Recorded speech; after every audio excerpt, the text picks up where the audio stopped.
একটা ঘটনা পশ্চিমবঙ্গে যেটা 9ই আগস্ট ঘটে গেল, তার পরিপ্রেক্ষিতে আমরা দেখতে পেলাম যে বিভিন্ন জায়গায় যে প্রতিবাদগুলো হয়েছে, আমি কিন্তু একদম বিভিন্ন জায়গা প্রত্যন্ত গ্রাম থেকে নিয়ে মফস্বল শহর পর্যন্ত যে সমস্ত প্রতিবাদগুলো হয়েছে, আমার চোখে অন্তত আজ পর্যন্ত রাজনৈতিক পতাকাধারী কোনো ব্যক্তিকে আমি দেখতে পাইনি।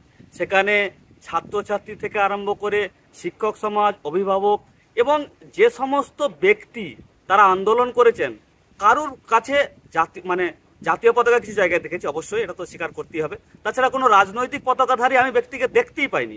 সুতরাং যারা বলতেন আমাদের আন্দোলনটা যখন শুরু হয়েছে, এবং ইভেন এখনো বলেন যারা, যে আমরা 577 দিন ধরে রাজনৈতিকভাবে অরাজনৈতিক বলে কোনো কিছু হয় না, তো অরাজনৈতিকভাবে যদি নাই হবে, তাহলে এই এই যে আজকে যে আমরা আন্দোলনটা দেখতে পাচ্ছি ছাত্রছাত্রীদের মধ্য থেকে এবং অভিভাবকদের মধ্য থেকে, তাহলে এটা কি আন্দোলন হচ্ছে? এটাকে অরাজনৈতিক বলবেন না কি বলবেন? সেই প্রশ্নটা আপনাদের দিকেই ছুড়ে দিলাম আমি।